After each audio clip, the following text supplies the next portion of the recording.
Hello, welcome back to Geigenomics. Today I want to discuss some more ideas on money, and I want to begin with a new um, uh, engagement of the current political affairs of the United States. And this involves Joe Biden's pick for his economic picks, and of these was Janet Yellen. And from the corporate press, the position they're taking is that this is a win for diversity, and it's very fashionable today to be concerned with diversity, regardless of what the philosophical and intellectual ideas are surrounding the matter. But this is more or less besides the point and not something that we should be concerning ourselves with. One thing that's very fascinating is that the corporate press is also taking the perspective that, this is a quote, Biden's picks are mostly viewed as safe, centrist, and experience, reflecting his reputation as a consensus builder. And unfortunately, the corporate press is wrong about many things, and this is one among them. Biden's economic picks are not necessarily safe nor centrist. Experienced maybe in resume, but not in reality of what drives an economy. And this comes back to the fact that governments are they're a post institution to creation and technological development and prosperity. The government has no money. The only money it has is from taxation or from currency generation. This is a increase in the money supply by printing more money.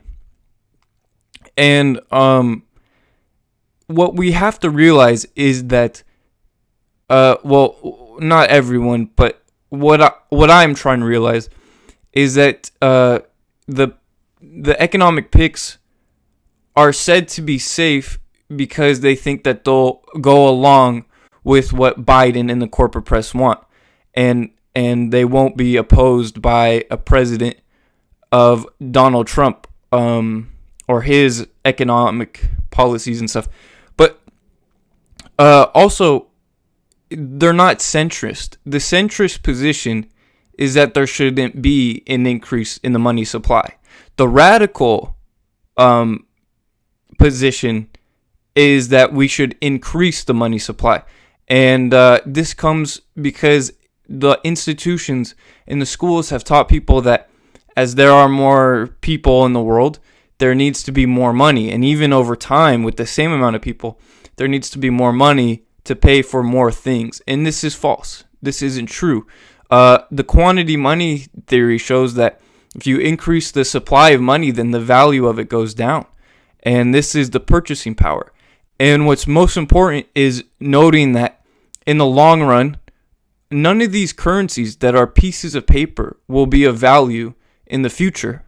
They'll die out. They'll succumb most likely to hyperinflation, and at which point they become worthless. I went recently in Michigan to the Holocaust Memorial Museum, and there was a picture of a German woman cooking, and she was lighting the stove with the German, I believe they were called either the Francs or the Marks, and she was lighting the stove with them. This was money, the paper money, because it succumbed to hyperinflation.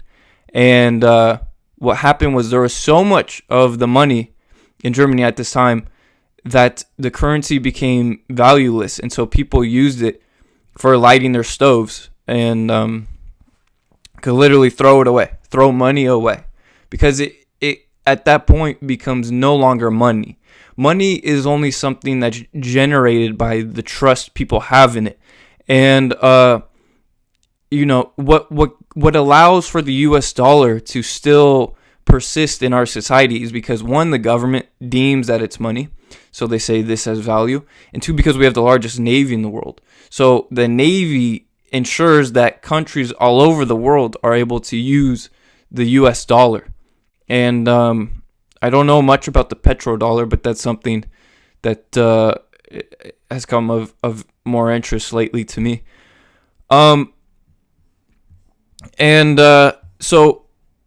So the centrist position is actually to not increase the supply of money. That's back before 1913, when the U.S. economy was on the gold standard and went partially off of it. And then 1971, or was it 1933? I can't remember. Well, in 1971, we went fully in the United States. The United States went fully off the gold standard and became fully fiat, which means that the economy is run off paper money. And these pieces of paper, again, are just authenticated by the U.S. government. But these pieces of paper do not make a society any richer. That's why the stimulus that came this year was used for people to pay their rents. People, for the most part, were saving money because they weren't driving as much, and it was a deflationary period. But with a Biden and Harris presidency, Joe Biden wanted to increase additional spending, at least he did a year ago, by, I believe it was, Obama wanted to increase it by $1 trillion. Trump has increased it by $3 trillion. Biden wanted to increase it by, I think, $4 trillion. That's a conservative guess. It might have been $6 trillion. And, it might have been $14 trillion. I can't remember. But Kamala Harris wanted to increase additional spending by $40 trillion. And what this means is that if we have a economic cabinet, is that the word? Economic pick for the administration, the economic team, that will agree to whatever Biden and Harris want of additional spending. This means we will look at a period of mass increase in the quantity of money, at which point prices will have to adjust, because prices are just exchange ratios of the amount of goods and services in an economy to the quantity of money that is the medium of exchange that's in supply for an economy. And so what will happen is the government will increase this additional increase the additional spending by printing more money and giving it to some people over other people, and they'll give it to the banks. And so when prices adjust, the government will blame it on the people, saying that they're greedy and they're capitalists and we need to take over. And this is when you implement price controls.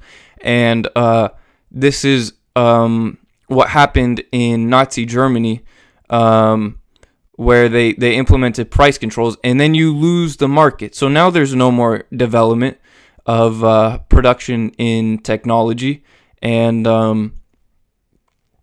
what you have is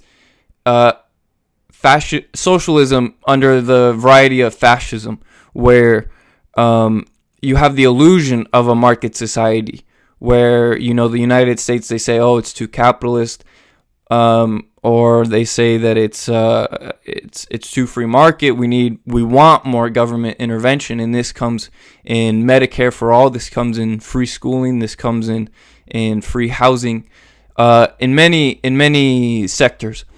And so what happens when the government takes over the prices of goods, and they increase the amount of money, is that these these services are no longer profitable, which means the people employed in these services the marginal profit makers will leave the market. This will result in a decrease in the housing supply. This will increase in a decrease in the medical services provided. This will result in a decreasing in the quality of education. They say money, who said it? The rapper, money is power. I'm sure not just a rapper, but many people have said this before. And it goes against religion. It is a sin to be wealthy. You should give it to charities and the poor and this ideas. Well, we have to understand, or again, I don't want to speak for everyone else, but what is important to understand about economics is that money can never be neutral when the quantity of money increases. So if this new economic team under Joe Biden goes into this stimulus spending, because they will, they won't refuse it. What happens after an inflationary period of the Roaring 20s, as an example, is a deflationary period, and that was the Great Recession. And what we're seeing now, if you look at the stocks in the stock market, they're praising the S&P 500 for remaining high. They're praising stocks for going up, and they're claiming that gold, silver, Bitcoin, cryptocurrencies are on bubbles, and these are only bubbles that will go down. And I do not believe so. I think what we're encountering at this point is a point where the U.S. dollar is under stress. It's being inflated through massive printing and then buying of assets by the government that is having the result of prices wanting to increase without any additional quantity demanded. And what that means for people, for the everyday people, is that prices will go up more than consumers are demanding. So where you could buy a gallon of milk before for that same price and the same cost, you will only be able to afford a quart of milk.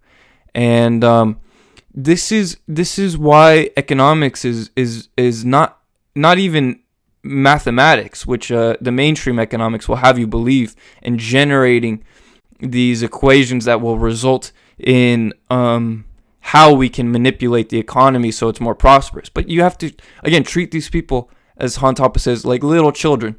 Ask them the question, how can increasing the pieces of paper in an economy make society any richer? And the truth is, it doesn't, and it can't.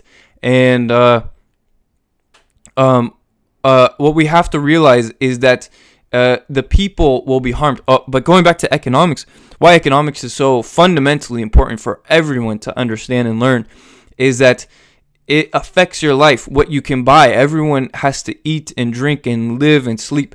And when you understand why, for the right reasons, that prices have gone up, it's not just that the suppliers of milk are greedy capitalists and want to charge higher prices for the same gallon of milk. No, that's not necessarily the case. It's the case that the quantity of money is increasing faster than the quantity of goods and services are in supply and that are provided in a market. And so where a gallon of milk, let's say, is $5, as that price increases to $6, $7, $8, a quart of milk will go from $2, $3, $4 now to $5. And if you keep pulling the strings of where this leads to, then you'll see that it's not just a quart of milk that's $5 anymore.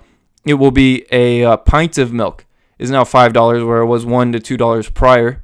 And now the quart has gone up to $6, $7, and the gallon has gone up to $8, $9, $10. 11. And this happens with everything. Because it's all money is all, it's the medium of exchange, and so it works for indirect exchange, and it's just an exchange ratio. As Mises says, it's like a snowflake. It's dynamic. Once it falls, like one price is like a snowflake where it just comes and then it falls and it goes, and it's in this fluctuation of being dependent on the supply of it, its availability, to the consumer demand, and technology and innovation. And there's so many factors that go into pricing, but to be relied on the quantity of money is fundamental for its price. And so the government will have to come in and set prices, and then when the prices are set, you charge you set the price of a gallon of milk at $5, when in actuality it's only worth $10 now. Then there's no more provision of the gallon of milk. Now what you'll see is for a quart of milk, it's now, let's just say, $10. And so for less milk, it costs more money. And so these shortages happen all over the place. And as people are given their money by the government, and prices are under hyperinflation. This is why it's so troubling and upsetting, because it has ramifications across the board, and it comes from the sinister institution of the government. And I think what's necessary is a monetary revolution. I think that, for the underpinnings of the state, what controls the military-industrial complex is their money. They're able to make billions of dollars by going to war with other countries, and by printing it out of thin air, and taxing their citizens, and going into debt, and they're not held liable for it. And that's one issue. But the other issue is that they attract people by incentivizing them to go to war. And so that's why it's like the CIA hates Donald Trump and the corporate press hates Donald Trump.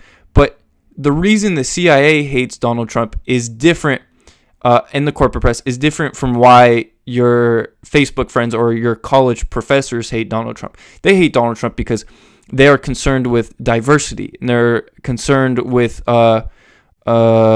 respect for many different reasons other than war. They forget that war exists, and it exists across the world, and it exists within the United States government. It existed under Obama just as much as it has existed under Donald Trump, and it will persist and exist under Joe Biden and President Kamala Harris, most likely. And that's what's most unfortunate and upsetting, is that these wars exist because the presidents don't have to pay for it out of their own pocket. Do we really think George Bush would have gone into war if he had to afford it out of his own pocket? I don't believe so. And they want this unity because it's easier for them to wage war when we're together and we support it. And it's easier to wage war amongst viruses when the people are in support of it. And they're going to increase this spending. And so basically why the governments of China and India have banned Bitcoin from being used in exchanges is because, the governments can't tax it. They can tax it, but they don't know how. And also it's not the currency that the government owns. And what I think what will happen if this United States dollar bill goes under into hyperinflation, where prices skyrocket and people find themselves in shortages for what they need, that they could turn to alternative mediums of exchange. And not everyone will want to do this. but I think that's the next revolution in history to come. You had the Industrial Revolution, um, well, first prior to that, you had the American Revolution, where it was a secession from Britain, and they wanted to be independent.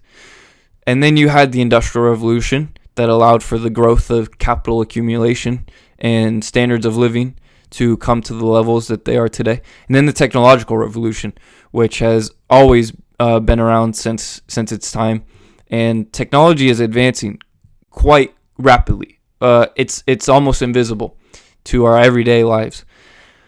And I think the next major revolution will be a monetary revolution. And what this means is that people will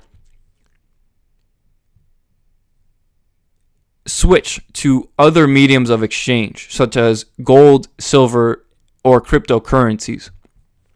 And this will undermine the governments of the world, and specifically in the United States, where they rely so heavily on the U.S. dollar to provide for their programs and such.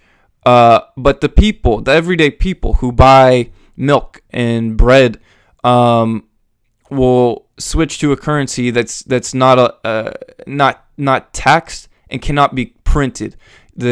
Why the governments hate gold is because the quantity of gold cannot be increased by governments. And so with Bitcoin, which is a deflationary medium of exchange, and gold, is that the quantities really cannot be affected as much as pieces of paper can be. And so I do recommend buying gold, silver, cryptocurrencies, just to preserve wealth, preserve your own wealth and safety. And I don't know how a market without a government would create not a commodity money, but such as a promissory note, where it's not based off of any commodity like gold is. And so that's I think the next task to figure out by not just me, but part of the philosophy of anarchy is, what is the money? What does it look like? How do we keep it from becoming inflated severely, like all the currencies that the governments have provided for their people have come to? And I think that's where we'll end it today. Please like and subscribe. Thank you.